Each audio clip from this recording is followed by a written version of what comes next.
Stranger stuff is trash. If you don't like it, get out. Tim grinned wickedly, his face lit by the flames. What's burning before him are children's toys and clothes. They're keepsakes of my son, John. These memories, more precious to me than my life, were being burned in our yard by Tim, almost as if to taunt me. Dark emotions surged within me. Anger and hatred. I won't forgive him. For hurting John, for making a mockery of his death. For my mother-in-law who stole precious time from John. I'll have my revenge. It doesn't matter what happens now. With nothing left to protect, I am invincible. I'll use everything I have to drag both of them to hell. Telling me to leave the house? That was my plan all along. Sure. I answered with a wide smile. It was about 2 weeks after John's passing. I got a call. It was from Tim. I ignored all his calls, as he was a stranger to me now. But as the calls kept coming for a month or two, I suspected something might have happened to them. With a bit of anticipation, I finally picked up.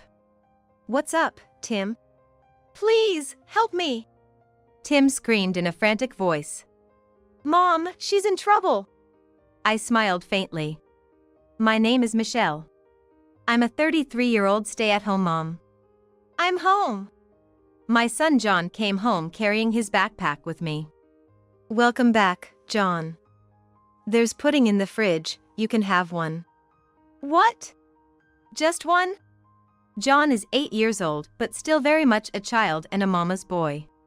"The rest is for Grandma to eat. Everyone gets one." Darn, before we moved, they were all mine. Wish we never came to this house. Just as I was about to silence John, a shrill voice rang out from behind. "Michelle! You haven't finished cleaning yet. John! You're supposed to study in your room when you get home. Hurry up!" We froze as my mother-in-law clicked her tongue. "Honestly, that's why I was against marrying a divorced woman. And bringing such a poorly raised child too." She went on with her sarcastic remarks towards John and me. "I'm divorced, with an ex-husband. John is the child from that marriage. We divorced when John was 3. Due to my ex's infidelity. Since then, I have raised John alone. I worked tirelessly, day and night, for our life together and for John's future. I thought I could handle it because I was young. But then, like a tightly stretched thread snapping, I collapsed. The reason was overwork. I deeply regretted it and felt despair. What should I do now? Work for a living, collapse, then work again. Was this going to be a never-ending cycle? That's when my current husband, Tim, appeared. I met Tim in the hospital where I was admitted. I was shopping with John at the hospital store, and John was throwing a tantrum, wanting to buy some candy. That's when Tim showed up and said, "I'll buy it for you. Which candy do you want?" I tried to stop him, but Tim insisted just this once and bought John the candy. Tim was visiting a friend in the hospital, and on his way back, he happened to stop by the store. I really love kids. I enjoy their playful and joyful moments, but even when they complain or throw tantrums, I find it adorable. I can't help but spoil them. Tim, a seemingly kind man, had completely won over John, who had received candy from him. "Let's meet again." By chance, the next time John visited the hospital, we ran into Tim again at the store. Once more, Tim bought candy for John. After such occurrences repeated, I naturally began to trust Tim. What mother wouldn't feel positive about someone who shows affection to her child? Then, one day, John said, "Hey, can you become my dad? Mom and I are struggling with money." John must have seen Tim, who always bought him candy, as some kind of wealthy hero. I scolded John for his impolite remark, but when I saw Tim smiling calmly at the scene, I found myself noticing him for the first time. A year later, I married Tim. He was 10 years older, but that brought a sense of maturity and security. The surprise was that Tim was actually wealthy. He was an executive in a company started by his grandfather and a candidate for the next president. The company was one of the top manufacturers. I, a divorced woman, had landed in a cushy position. Tim's relatives, especially his mother, seemed to view me in that light. Today, our family began living with my mother-in-law. The reason was Tim's promotion to president following his father's passing. My mother-in-law suggested we support Tim together. There was another reason. She wanted to teach John, the future company successor, various things. Seeing the grand, old mansion, my heart raced with the thought of living there. Hey, don't just stand there. Michelle, you clean. John, you study. Get to it. Clapping her hands, my mother-in-law overwhelmed me with anxiety about our future life. At 4 a.m., I was in the kitchen. Last night, my mother-in-law had sternly told me to prepare breakfast at this time. After finishing, I woke her up. Rubbing her sleepy eyes, she came to the kitchen. How is it? I asked, presenting the breakfast I made. She crossed her arms and sighed at the sight. I can't believe it. A cake for breakfast? That's unheard of in this house. You went out of your way to buy it? I peered at my irritated mother-in-law. Would you have preferred something else? It's not about preference. The staple food is bread, right? That's the basics. She looked at me sharply. I'm sorry. Young people these days, always watching TV and getting brainwashed. Read a book, you'll become ignorant otherwise. Thank you for teaching me. From now on, I'll prepare bread. Playing nice won't help. She pointed at the breakfast. Remake this, now. What? I was stunned, and she smirked. You should be grateful. There's still plenty of time before Tim and John wake up. Grateful for the time? I hesitated, then asked. So, you're saying you gave me time to remake the breakfast? Exactly. It's obvious for a commoner and a divorcee like you. She nodded proudly. She had deliberately set the time, expecting me to redo the breakfast. And the cake, eggs, and salad for 4, you eat it. Don't waste food. What? She clapped her hands in front of me, impatient at my lack of response. Hurry up! I shrank back as she yelled in my ear. The wife in this house needs to support the family and the employees. I'm teaching you how to do that. Open the fridge and start cooking. I'll make you redo it until you get a suitable breakfast ready. She screamed in my ear. Overwhelmed by my mother-in-law's outburst, I quickly opened the fridge and started cooking. I haven't had a proper conversation with John lately. He has tutoring after returning home. All arranged by my mother-in-law for his future role in the company. John had no time to play with friends, eat snacks, or relax at home. I repeatedly pleaded with my mother-in-law to give him some free time, but she never listened. One day, while I was cooking dinner, I received a message from Tim. Yes. I was wondering if you could do that insider thing. Insider? Confused by the abrupt word, I tilted my head. Mistake! Delete that message! Tim's panic gave me an uneasy feeling. Deleted it. I replied to Tim but decided not to delete the message for the time being. The term insider rang a bell, and I planned to do a little research later. That night, when Tim returned home in a great mood, he briskly took me to John's room. John, how did your test go today? John was studying with his tutor. He stopped and pulled out a test paper larger than usual from his backpack. Tim, full of expectation, was met by John's gloomy face. Here. Tim took the test paper, which had a score of 95 points. Without losing his gentle smile, he crumpled the paper. John. Yes. 95 points. Well, not bad. For an average person. But you're special. A man with the potential to inherit one of the leading companies. You understand what I mean? Well. John stumbled over his words. Tim's smile vanished, and his eyes widened in anger. I told you before. You have to be perfect. Our family does not accept anything less than 100 points. If you can't remember something this important, you don't deserve to be in this family. Sorry. John trembled. I grabbed Tim's arm and pulled him into the hallway. Hey, you're going too far. John is your son. Our family, right? Does the family need qualifications? When I confronted him head-on, Tim looked puzzled. Huh? That's what family is. Each member is fulfilling their role to protect a house that has lasted for generations. Women must be perfect at household chores. Men must be perfect at work to protect the company. If not, they're not considered family. They're useless to the house. They're strangers. Isn't that obvious? I was speechless. That's not a family. It's like treating someone as a tool. I can't take it anymore. John's scream came from the room. When I rushed in, he was throwing pencils and textbooks at the tutor. I hate studying. I can't remember all this. I'm a bad kid. Dad hates me too. John was crying and screaming. John! I embraced him. It's okay now, John. It's all going to be okay. As I comforted my crying son, I made up my mind. I couldn't stay here any longer. I would get a divorce. I had been preparing for it secretly. Divorce would mean a harder life, working from dawn till dusk. But that was inevitable.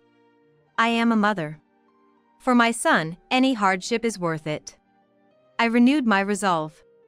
But then, something happened to John. He started feeling weak in the mornings and didn't want to go to school. I thought it was fatigue from studying and let him rest. The doctor said it was anemia due to stress and prescribed iron supplements. However, his weakness didn't improve even after a week or two. I took John to a university hospital. After the examination, the doctor told me, "Your son has leukemia. The weakness and anemia are symptoms, but the local doctor probably didn't suspect it." My mind went blank. Also, one more thing. Your son has acute leukemia. It progresses quickly, so he needs to be hospitalized immediately for treatment. The doctor said with a grim face. It progresses quickly. I didn't want to think about what those words meant. There was no time for divorce preparations. I informed my mother-in-law and Tim about John's condition and told them I would be by his side. My mother-in-law made a disgusted face. You know, Michelle, it's pretty obvious that John is going to pass away, right? You should prioritize the household chores for the sake of those of us who will continue living. Mom is right, Michelle. That's your role. To me, they seemed like inhabitants of a different world. I had decided on divorce. Their opinions no longer mattered to me. I packed mine and John's belongings and left the house. I devoted myself to supporting John during his hospitalization. But despite my efforts, he passed away to heaven just 6 months after being admitted. It was a shockingly abrupt and anticlimactic end. Moments before his last breath, John spoke in a frail voice. "Mom." "What is it, John? What's wrong?" Surrounded by doctors and nurses, John managed a smile. As if a bright future awaited him. "When I get discharged, I want to play a lot. Hang out with friends, play games, eat lots of pudding. Mom, is that okay?" I couldn't stop my tears. "Of course, John." His modest dream remained unfulfilled. I was in a daze after John's death, feeling time pass incredibly quickly. Today, I finished John's funeral. I'm home. Returning to the mansion alone, I smelled something burning. In the yard, I found Tim sitting and burning something. It was John's toys and clothes. His keepsakes. "What are you doing?" I couldn't comprehend the scene before me. "Burning trash," Tim said matter-of-factly. "That's not trash. That's John's stuff." Tim chuckled. "John, huh?" To me, he was a stranger who couldn't fulfill his role in this house. Tim's face was reddened by the flames. His smile was malevolent. "Stranger stuff is trash. If you don't like it, just leave." Seeing his face, I finally understood. Ah, this is his true nature. At the same time, the emotions dulled by John's loss surged within me. anger and hatred. I won't forgive him. For hurting John, for mocking his death. And my mother-in-law who stole precious time from John. I'll have my revenge. It doesn't matter what happens now. I have nothing left to protect. I'll drag both of them to hell with everything I have. Leave the house? That was my intention from the start. Sure. I answered with a broad smile. I divorced Tim. He himself handed me the divorce papers. Tim probably had been preparing the divorce papers since he realized John wouldn't behave as he wanted. In the end, John and I were just tools in that house. About 2 weeks after John's passing, I kept talking to his photos every day and steadily prepared for my revenge. That's when Tim called me. I ignored all his calls. He was a stranger to me now. But as the calls continued incessantly for a month or two, I had a hunch that something might have happened to them. With a bit of anticipation, I finally answered the call. What's up, Tim? Please, help me. Tim cried out in a desperate voice. Mom, she's in a terrible state.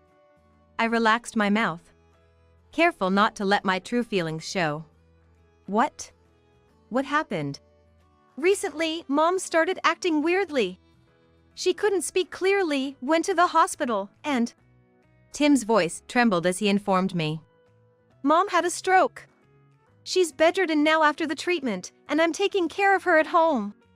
I thought about using a caregiving service, but Mom doesn't want to trouble others. But I'm at my limit. I'm exhausted from work, and next week I have a business trip. So... Tim spoke with a half-hearted voice. Can you come back? Even if it's just for a short while, we live together after all. Mom said she's okay with Michelle. I almost laughed at the ridiculousness. My mother-in-law's matter. She probably just wants to use me again. But after a moment, I said, That's tough. I owe your mother. Now it's my turn to repay the favor. Thank you, Michelle. Tim sounded like he was crying with joy. I was looking forward to when those tears would turn into tears of sorrow. I returned to Tim's mansion and took care of my bedridden mother-in-law. Here's your breakfast. Bread, fried eggs, and salad. I pushed the bread into my mother-in-law's mouth. She opened her eyes wide in refusal, but being bedridden, she couldn't resist. You can't be picky. Even John could eat bread. I forcefully shoved the bread into her mouth. But she never swallowed it, struggling with her mouth full of bread. Tears in her eyes. Stop it! What's that, mother-in-law? My brain. She tried to speak with her mouth not working properly. It's pretty obvious that you're going to die soon. I smiled faintly. My mother-in-law glared at me resentfully. I clapped my hands loudly in front of her. Hurry up. Swallow what's in your mouth. Don't just sit there. I shouted in her ear. Startled, my mother-in-law spat out the bread. She coughed violently. I picked up the bread from the floor, now covered in dirt, and brought it back to her mouth. No. You're the one who said it, remember? I pushed the bread into her mouth again. You can't waste food. My mother-in-law screamed in a muffled voice. Every day, I fed her. Morning, noon, and night. If she spat out the bread, I put it back in her mouth, and if she spat it out again, back it went. This routine went on for hours. In an environment where no one could help her, my mother-in-law seemed to lose the will to resist, and within a week, she obediently swallowed the meal. She became completely exhausted, now shaking in bed all day. When I appeared, she would let out a scream of fear. A month later, Tim returned from his business trip. As I greeted him at the entrance, his face lit up with a smile upon seeing me. Thanks, Michelle. It must have been tough taking care of Mom. I smiled warmly. It's okay. After all, she is the mother of someone I loved. I thought of it as my duty as a former wife. Michelle! You finally understand! Tim's eyes welled up as he approached me. But I swiftly avoided him and headed to the living room. Dinner's ready. Your mother's asleep, so let's eat together. Oh, I'm looking forward to it. Nothing beats coming home to a meal after work. I chuckled at our conversation, almost like that of newlyweds. Just after we said grace, we heard something like a woman's moan. Oh, looks like your mother woke up. Tim and I went to her room. My mother-in-law opened her mouth wide upon seeing us. Let her go. What's wrong, Mom? Tim leaned close to her bed. Useless. Get out. She glared at me. Tim frowned. What are you saying, Mom? Michelle has been taking care of you all this time, right? Look how clean she's kept your room, you should be thankful. No. I had thoroughly erased all evidence of feeding her. Listen, Michelle even cooked dinner for me. She did her duty well. But all you do is lie in bed all day, Mom. You're the useless one here. Tears welled up in my mother-in-law's eyes. Frustrated that her intentions couldn't be communicated, she started to scream incoherently. The sound was almost deafening. Shut up. Be quiet. Tim yelled, red-faced with anger. The two of them started quarreling, and watching this, I quietly smiled behind Tim's back. I left the mansion. While they were arguing, I took the luggage I had packed beforehand and left the house. Of course, Tim called me right away. Michelle, why did you leave? I responded with a tearful voice. But your mother told me to leave. I tried so hard to take care of her. Look, Mom is emotionally unstable. Please, I can't handle it alone. I'm sorry, I'm just too tired. I really loved your mother. But to see her change like that, it's too painful for me. Michelle. Tim seemed to deeply empathize with my lie. He fell silent, deep in thought. Once I sort things out, I'll come back. Is it okay if I keep the keys? Oh, of course. Thank you, Tim. I hung up the phone. Half a year later, I visited Tim's mansion. I brought a large garbage bag with me. I went into my mother-in-law's room and rummaged through her dresser. I put her favorite clothes, jewelry, branded items, and luxury goods into the garbage bag. Once done, I opened all the doors and cabinets in the room, grabbing all the items that held memories of my mother-in-law and Tim, stuffing them into the bag. I carried the heavy bag to the yard, dumped its contents on the ground, and lit it with a lighter from my pocket. The smell of burning filled the air, and the precious memories turned to ash in no time. Suddenly, I heard a noise from the entrance. Michelle? Are you there? Tim's weary voice called out. I met him at the entrance. Welcome back. Sorry, I'm leaving early. I'm just feeling a bit off. It's okay. I'm struggling too. I never thought Mom would end up like this. Today was my mother-in-law's funeral. After I left, Tim had been taking care of her, but unable to balance it with his job, he had put her in a facility against her will. She rapidly lost weight and started showing depression-like symptoms. Even when Tim visited, she wouldn't even try to speak. My mother-in-law's last days were spent in a facility bed. One morning, the staff found her already having passed away. The cause was presumed to be a recurrence of her stroke, according to the doctor. I comforted Tim by patting his back. How about some coffee in the garden for a change of scenery? Thanks, Michelle. Tim said, looking at me with teary eyes. I took his hand and led him to the garden. What's the smell, huh? The moment Tim saw the garden, he was dumbfounded by the sight of his mother's belongings being burned to ashes. Is that a bonfire? Michelle, what are you doing? Tim asked, half smiling. I had to enlighten the obtuse Tim. I'm burning trash. You can tell if you look closely. All of this, your mother's keepsakes. I said it as if it was the most natural thing. Trash?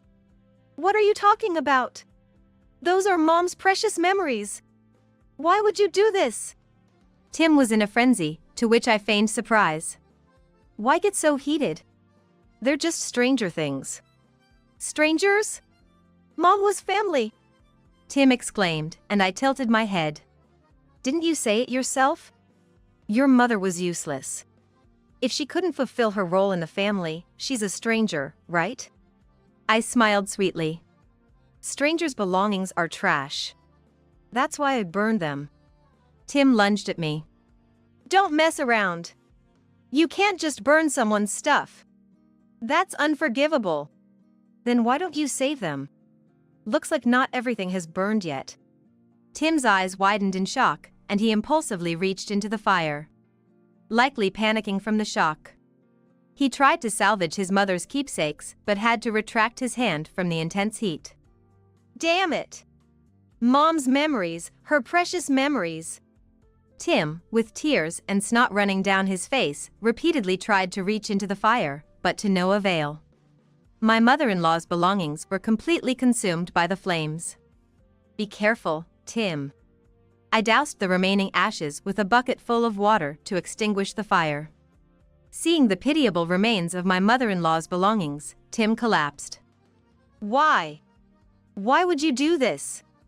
You took care of Mom, cooked for me.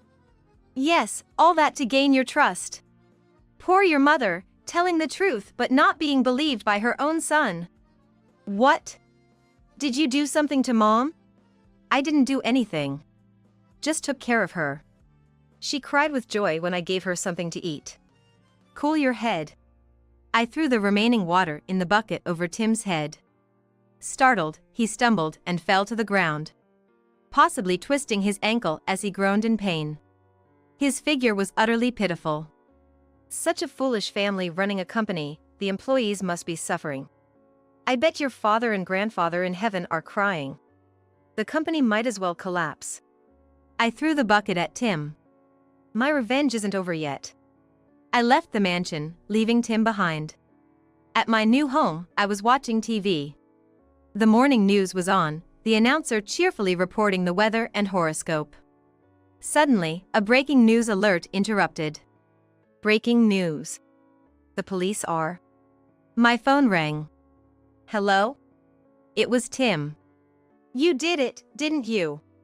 What are you talking about? I feigned ignorance, and Tim shouted in frustration. The insider trading. That message Tim had mistakenly sent. It was proof of Tim's wrongdoing. Insider trading is a crime where someone with inside information of a company shares it for unfair stock market gains. I sold Tim's message to a weekly magazine. The journalist thoroughly investigated the company and published the truth. The scandal of a well-known company caused a public uproar. And today, the police finally acted. You're the one to blame. Running a company but committing crimes. That's none of your business. Besides, do you even have time to call me? Isn't your company in chaos right now? Aren't the police there? Well, yeah. Tim's words trailed off. And I could somewhat guess the situation. You're running away, aren't you? Tim fell silent. Which was answer enough. I sighed heavily. You said it, didn't you? A man's duty is to do perfect work to protect the company. I laughed through my nose, loud enough for Tim to hear. Well done, Tim. You've done a great job in the end. I sent him my heartfelt congratulations and hung up the phone. Later, I didn't forget to inform the police about Tim's call. Tim was arrested. He had been insider trading regularly, apparently to maintain relationships with business partners. Since Tim became president, the company's reputation with partners had plummeted. As companies began severing ties, Tim resorted to criminal acts to keep the few remaining partners. Who could have imagined such an end for a company that had lasted for generations? Pathetic. That was the only word I could think of. That night, I was planning my next move. It wasn't enough. This wouldn't bring John peace. He wouldn't forgive me. Lost in these thoughts at my desk, I must have fallen asleep. I found myself in a dream. Standing in an empty space, I felt someone hug me tightly from behind. I immediately turned around. John. John looked up at me with a gentle face. I collapsed on the spot. I'm sorry, John. It's all because I remarried. Because I dreamed of a happy life with the three of us. John shook his head in my arms. Mom. He looked straight at me, smiling. Thank you. And with that, I woke up. Tears streaming down my face. Remembering John's face in the dream, I cried my heart out. Time passed. In the morning, I finished getting ready and headed to the entrance. I stared at John's photo propped up there. Accepting John's death wasn't something I could do easily. I heard countless times to move on, to look forward, but none of those words resonated with me. But at least, I wanted to live a life that wouldn't embarrass me in front of John in heaven. And when I see John again, I'll tell him everything I've experienced. The things John couldn't do, the things he wanted to do, I'll experience them for him and tell him all about it. I'm leaving now, John. I left the house with a smile. The sky was clear and blue, and the sun shone brightly.